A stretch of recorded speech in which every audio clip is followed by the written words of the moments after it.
keep the score. So thank you, sir, for the kind words. Thank you all for being here, especially my family. A lot of people have come a long way. Some people I didn't know were coming showed up, which is great, and I appreciate it. I know, especially the ship guys, that we're busy all the time. Destroyers are the backbone of the fleet, and we run at 100% all the time when everybody else is sitting on their ass. That's what we do, and we are war fighters. If you can't deploy independently, then you are nothing more than toting people around. And this is a warship, and we go alone and unafraid everywhere in the world, whenever they need us. My speech keeps blowing away. There we go. So summing up a 29-year career in just a few minutes, because I don't like giving speeches. If you need somebody to get readjusted with their attitude, I'm your man. You want me to give a speech? Not so much. So I'm going to throw out a couple things. The speech that I did in my head was awesome. If you don't hear it that way, that's not my fault.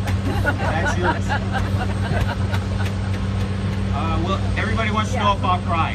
I served the Navy 29 years. It's my party. I'll cry if I want to. Screw you. All right? Nobody gets their money. I'm going to try not to, though. It's been a long trip. My daughter said that I should come up here and just say it's been an awesome ride and drop the mic, but I think Dave Jackal would be mad if I dropped his mic on the deck in front of himself.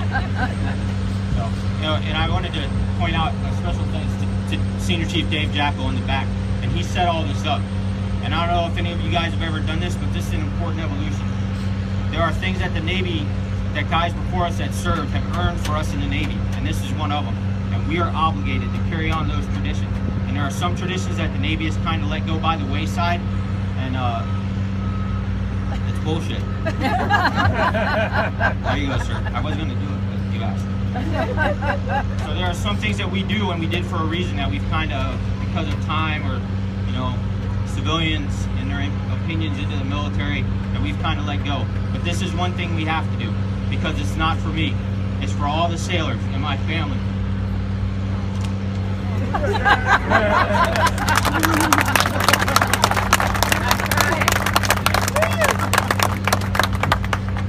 All the people that dedicated time and poured into my career, and there's a lot of them are sitting out here. There's 3 of my last CMCs out here right now. 2 of them are retired because they're even older than me. But they were an awesome example for me. You don't know him, but Keith Thomas was my CMC on Gonzales, and I had the distinguished honor of him kicking me out of the Chief's Mess twice because of my attitude. And it meant a lot to me, not at the time. I know that shocks you, I saw all the shocked faces. But he taught me a lot about being a chief at sea. And Master Chief Tony Smith, I forgot your last name. These are your anchors that you put on me when I made Master Chief, and I appreciate it, and it meant a lot. Alright, and there's so many people here. If I don't get to everybody, I'm sorry. But I will tell you that the crew of Barry is one of the finest crews I've ever sailed with. And I have learned just as much from you as I hope I have taught to you. Some of the things you probably want to forget that I taught you. Okay, it might not go well for you. But a lot of the stuff, you guys are war fighters, and I'm proud to have served with you, all of you, especially the guys in my department. And I am constantly amazed at the quality of sailors that we have in the Navy today. Because a lot of guys, when they retire, are kind of complaining about the sailors that they're leaving behind. I will tell you that I have every confidence in the Navy as I leave. There are chiefs and senior chiefs and junior enlisted guys that will carry on and protect the nation the same way as all the rest of us did. So don't be too arrogant, man. We weren't the best, but we might have trained the best. All right?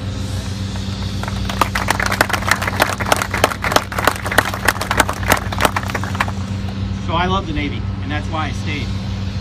I love the sailors in the Navy. Hated shore duty.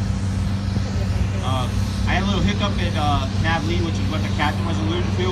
That's not why I didn't like it. To me, shore duty is great, and it's for your time to spend with your families. But every time I go to shore duty, I have somebody tell me, go home and spend time with your family. And then when I try to leave early, they tell me, where do you think you're going? I don't know, man. You said to spend time with my family. You're sending me some mixed signals here.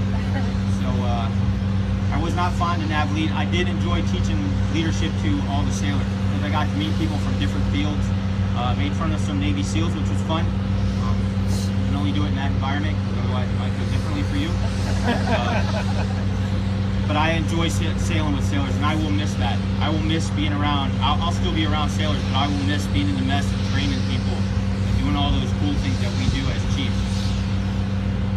I've never had a bad command. I've never had a bad chief. I had a chief that got a lot of sleep, but I learned a lot from him because while he was sleeping, I was working, and I appreciated him for it. I would be remiss if I didn't mention Joe DeBoot. He was my first chief, and the reason I stayed in Navy, because at a time when I probably should have went to captain's mast, he protected me, and he told me, I just saved your ass, you owe me. And every time that guy asked for something, I did it. And he showed me a lot, he taught me a lot, and that's what chiefs do.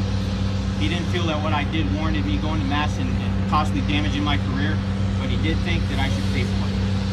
So he did it a different way. And it hurt a little more, actually. But I learned a lot from my mistakes.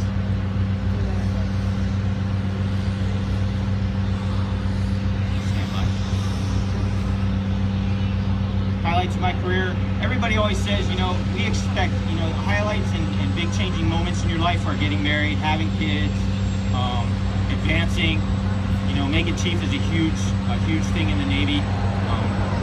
Making Master Chief was a really huge thing, but really the cool things I liked in the Navy were seeing the world, blowing stuff up, doing VBSS. I will miss cradling an M4 in my shoulder while we do tactical sweeps through ships with guys that are well trained that I trust behind me. One of them is right there, and those are things that I will absolutely miss in the Navy. I'm pretty sure the civilians won't hand me an M4. So they tend to frown on that kind of thing. Lessons learned. I woke up every day, we used to have this, the Navy comes up with slogans all the time. So when I came in, it was, it's not just a job, it's an adventure. And they were right, it was. We had for a while posters everywhere that say, keep what you earn. I think that sells us short. I think you need to constantly strive to earn what you have. And what I mean by that is every morning, the captain will tell you when he gets up in the morning, he says, do the right thing, say the right thing, it's not about me. I get up in the morning every day and I look in the mirror when I put on my uniform and I think, I have to earn these. I have to earn my anchors every day. I never come to work and think that somebody owes me something. I owe the Navy. They have done a lot for me and for my family. And they have done a lot for you. And if you think at any time in your career that the Navy owes you something because you chose to serve, this is a volunteer organization. Earn your paycheck. Earn your advancement. Don't wait for somebody to give it to you. Earn it.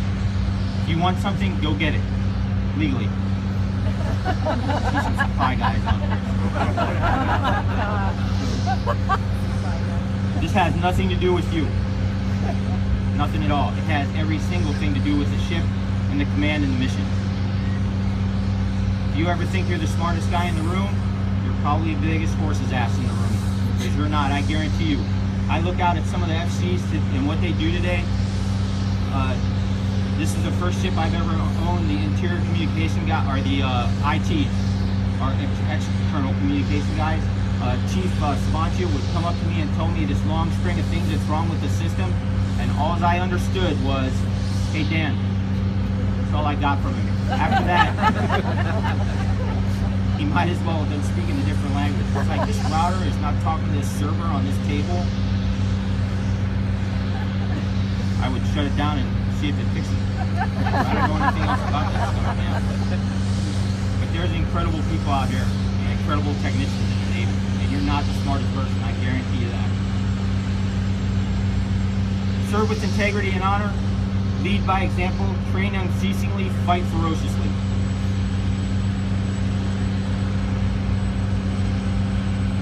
Things I won't miss. So, this was a good story.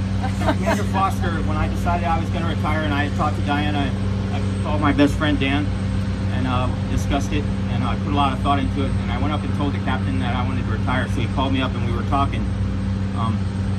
He said, I really want you to think about it because we came on the ship together, and it'd be kind of cool if we left together. Plus, if you stay, we can get through the training cycle and through the in-service inspection, which is a huge inspection for a ship. before you leave, and then we'll just walk off the ship together.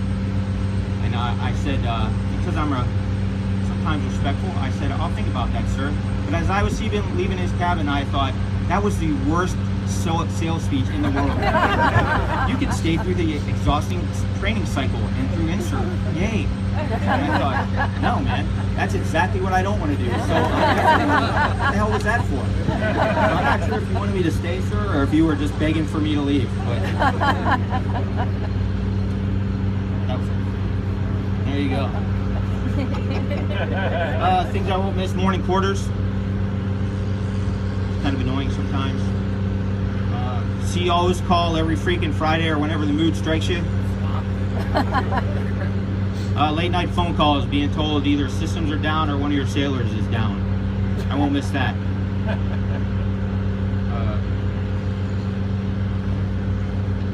Yeah. There's so much that I will miss though, and most of them are the people standing around me. Seriously. Now I got to thank everybody, which I was going to do in the beginning, but I thought I'd save it to the end because it's the hardest part. And that way, if I break down, we can just step on like it never happened. See how it works? It's always a plan, man. So I want to thank my mom. She's always been there for me through thick and thin. I used to call my mom, I'm not really book smart so much. So I decided to spend an extra 4 weeks in my first day school, just because I liked it there and the people were friendly. And I would call my mom on Fridays or Thursday nights before we tested out on Fridays and tell her tomorrow might be the day I'll become an IBMer. She worked at IBM at the time. She said, oh really? I said, yeah, an instant bosun mate. Because when I went through school, if you didn't make it through, you went to go be a deck seaman in the fleet. So Mom, thanks for all your support and all the things you've done. To the rest of my family, I have a great family that's always been proud of me, always supported me in my decisions, and they're awesome. And I'm not going to go through all their names because I have it's a small family, but it's a lot for now. All right. I want to thank Hilda, Diana's mom, for all the stuff that you've done for us.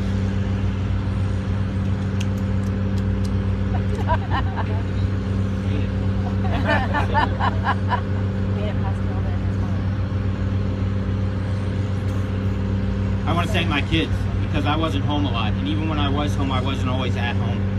You know, there's a lot of stuff that goes on in the Navy, and a lot of times we're preoccupied with what's coming next, and I appreciate them.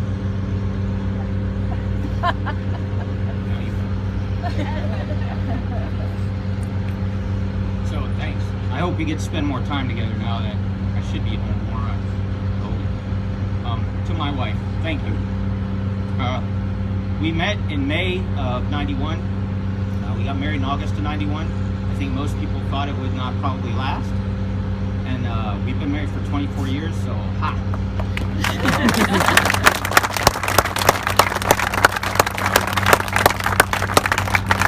And she is the backbone of my career.